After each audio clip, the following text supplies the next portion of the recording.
어렵다, 불가능하다, 이게 과연 통일이 될까라고 하는 어떤 의심을 먼저 품을 수밖에 없을 만큼의 바벨론 포로로 끌려간 상황에서 다시 내가 그들을 회복시킬 것인데, 불러낼 것인데, 그 불러내시는 이유와 회복시키는 이유는 내가 나를 위하여, 내가 나를 위하여 이룰 것이라. 그들을 위해서가 아니라 포로로 잡혀있는 이스라엘 백성들을 위해서. 그렇게 이제 3기 선생으로 결심을 하게 됐어요. 아내하고도 이제 같이 이제 그 결심하기 전에 과연 내가 이걸 감당할 수 있을까? 나 한 사람을 넘어서 이제 부부로서 이제 같이 그 사명을 감당해야 되는데, 왜냐면 이제 기숙사로 같이 살아야 되잖아요. 공동체로 식구들하고 같이 살면서 그 통도학교를 이끌어야 되기 때문에 저희 집사람하고 같이 올라가서 저희도 같이 살면서 통도학교를 인도해야 되는 거예요. 그리고 이제 3기까지 됐을 때는 목사님이 좀 1기 때와는 다르게 좀 더 그 포천에 같이 머물러 계시는 시간보다는 좀 서울에서 또 교회도 같이 또 돌봐야 되고, 북한과 중국과 이런 관련된 사역들이 많았기 때문에 포천에 늘 상주에 계시지는 못했어요. 저로서는 이제 결심함에 있어서 고민이 많았던 게, 목사님이 있을 때는 뭔가 그래도 잘 굴러가고 또 한편으로는 방패가 되어주니까 담대함도 있는데, 목사님이 딱 없어지고 이제 홀로 이제 리더가 돼서 이 사람들을 이끌어 가야 된다고 했을 때는 걱정과 염려가 이만저만이 아닌 거예요. 그리고 뭐 여기 학생들이 저보다 뭐 다 나이가 어리다거나 그러면 또 괜찮은데 20대도 있고 30대도 있고 심지어 40대까지 있는데, 그리고 저 역시도 뭐 하나님을 좀 더 먼저 만났고 좀 더 깊이 만났다 뿐이지 같은 탈북자이고, 또 그 학생들로서는 하나님을 인격적으로 만나기 전까지는 서로 존중해주고 인정해준다라는 사실 그런 게 없잖아요. 또 그런 걸 기대할 수도 없고. 그러니까 그런 것들을 몇 년 동안 이렇게 살면서 너무 많이 봐오다 보니까 그것만은 사실 자신이 안 들어서 고민했지만, 하나님 앞에 기도할 때는 그만큼 감당할 수 있도록 또 때가 되었다라는 또한 그게 있기 때문에 하나님이 항상 그 길을 허락하신다라고 하는 게 그 시간을 통해서 생겼죠. 그래서 이제 저희가 고민하다가 우리가 이 사명을 감당하는 게 당연한 거다, 마땅한 거다 하고 결심하고 통도학교 3기 리더로 저희 세워졌죠. 처음으로 이제 리더로 섬기면서 만나게 되는 어려움이 있었죠. 그 어려움은 이들을 어떤 가르치는 자리가 아니라 우리 최강 목사님이 우리 일기생들을 사랑으로 섬겼을 때에 그들이 어떤 것들이 변화되고 바뀌어지는 것들을 또 저도 개인적인 경험이 있고 또 옆에 사람들의 이런 경험을 가지고 있기 때문에 사실 그게 너무 필요하고 중요하다는 걸 알고 있거든요. 근데 이렇게 일정을 소화하고 이끌어 가다 보니까 점점 이게 힘들어지는 거예요. 이들에 대한 그 사랑을 목사님처럼 내가 해줄 자신은 없고, 근데 그렇게 해줘야만 이 공동체가 살아날 것 같고, 왜냐하면 이게 다른 걸 떠나서 이게 영적 전쟁인 거예요. 한순간에 사람이 막 여러 얼굴로 바뀌어요. 자기가 막 기분 좋고 막 좋을 때는 막 선생이라고 하고 막 인정해주고 하다가 자기 기분이 좀 나쁘거나 막 감정 이게 딱 바뀌면 그때부터는 뭐 선생이고 뭐고 없는 거예요. 그냥 막 공격하고 대놓고 미워하고 막 욕까지 막 이제 하고, 혼자만 하는 게 아니라 또 옆에 사람에게 막 같이 이렇게 막 해가지고 그런 눈빛을 보이고. 그러니까 학생 때는 그냥 어찌 보면 누구보다 순종 잘하고 좀 더 어떤 것들에 대해서 헌신적으로 이제 하면 이렇게 목사님도 그렇고 옆에 분들이 보면 그래도 응원해주고 잘한다고 하고 칭찬해 주잖아요.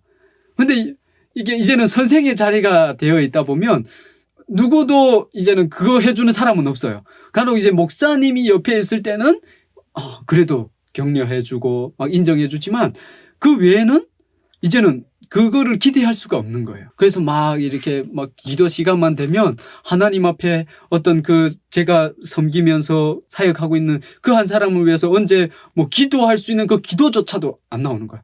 하나님, 나 감당할 수 없고 나 자체가 이런데 왜 나에게 이런 일들을 맡겼습니까? 그러면서 막 또 또 다른 어떤 원망으로 그 시간들이 계속 흘러가는 거예요. 근데 그때 이제 잔잔하게 이제 하나님이 저에게 음성을 주시는 게, 너 말씀 더 알기를 원하고 나를 더 알기를 원하고 말씀을 열심히 외웠고 많은 말씀들을 알고 있다고 자신하고 있는데 그 말씀 한 구절을 정말 실제로 실천하려고 해본 적이 있느냐.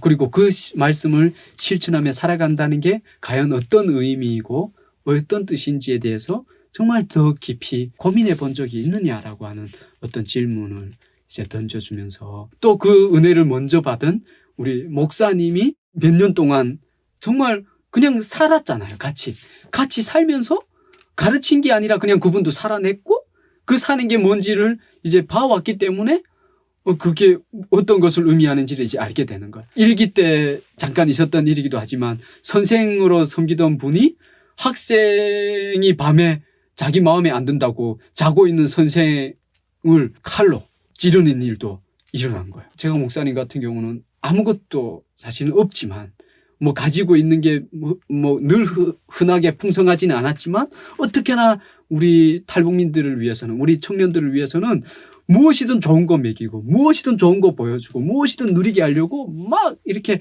했던 게 이제 느껴지잖아요. 그런 것들을 통해서 이제 우리는 그 은혜를 받은 것이고 경험한 자들이고. 근데 선생의 자리에 서니까 그런 게 결국은 우리가 실천해야 될 것이고 살아내야 될 삶이라고 하는 것들을 계속 하나님이 보여주시고 알게 하시는데 이게 실천은 안 되는 거예요. 그게 안 되는 것 때문에 오히려 더 힘들어지고 자괴감이 드는 거예요. 그때 이제 결국은 또 하나님이 말씀으로 다가와서 위로해 주시는 거예요. 너 또한 하나님을 만나지 못했다면 그런 자였고 어떤 가능성이 없던 인생이었는데 그 가능성이 없는 인생 가운데 말씀이 생명되어서 그런 어떤 놀라운 역사로 바꿨는데 저들도 하나님이 내가 바꾸지 않겠느냐. 너가 하는 게 아니지 않겠느냐. 너도 고백했지 않느냐. 이 과정을 다 거쳐서 나올 때 내가 한 것이 아니라 하나님의 은혜가 아니었으면 안 됐다고 고백한 것처럼 또한 이 모든 과정 또한 내가 할 것이다. 내가 할 것이다. 내가 할 것이다. 그리고 이제 다시 성경을 보니까 성경엔 다 하나님이 하신 일이지 내가 하신 일은 아닌 거예요. 창세기에부터 계시록까지 내가 할 것이다. 내가 할 것이다. 내가 할 것이다. 그리고 예수님이 십자가 위에서 다 이루었다 선포하신 거예요. 하나님은 내가 할 것이다 말씀하셨고 예수님은 십자가 위에서 다 선포하셨다. 근데 그 십자가 위에서 다 이루셨다라고 하는 선포가 저에게 너무 이게 와닿으면서 죽음이 없이 생명이 있느냐, 희생이 없이 살릴 수 있느냐라고 하는 말씀하시고 그 희생과 죽음이 있었기 때문에 너희가 이 자리에 있는 것이고 말씀을 100구절 몇백 구절 외우는 게 중요하지 않다.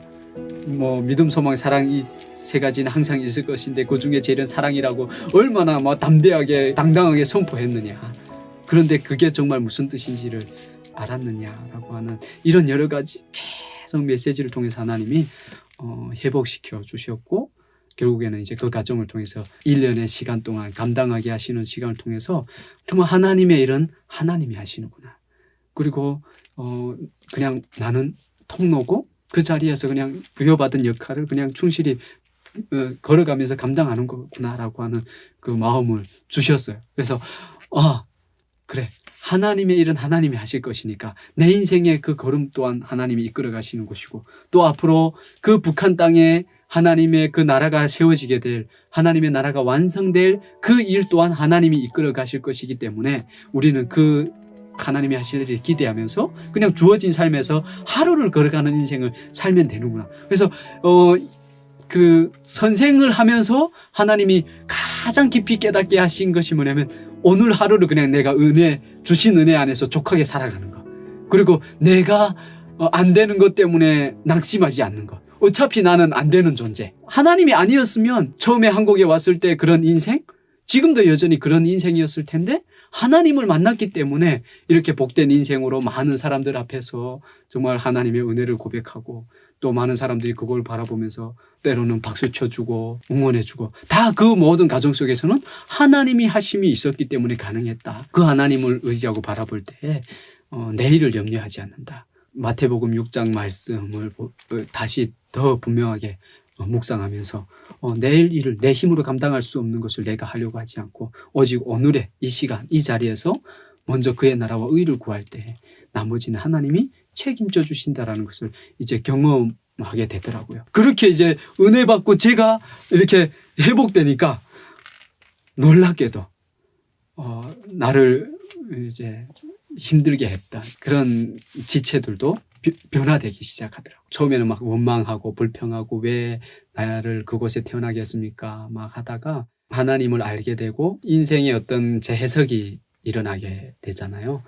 북한에서 태어난 것, 한국까지 오게 된 것, 이 모든 과정 가운데 하나님의 특별한 계획과 섭리가 있었다. 그런 것들을 이제 자연스럽게 하나님을 만나면 동일하게 고백을 하게 되더라고요. 우리 탈북민들이 고난 당한 것이 내게 유익이라 이로 인해 내가 주의 율례를, 주의 은혜를 알게 되었다라고 하는 것들도 사실 그 고난의 과정이 있었기 때문에 그 고백이 가능한 것이 되거든요. 그러니까 이런 고백을 통해서 결국에는 또 공통적으로 나아가게 되는 게 뭐냐면 북한에 대한 하나님의 마음, 그 땅을 향한 하나님의 그 어떤 관심, 비전, 이런 것들을 또한 같이 성경을 통해서 보게 되는 거거든요. 과연 통일에 대해서 낭만적인 생각들을 할 수 있을까라고 했을 때 점점 더 어렵다, 불가능하다.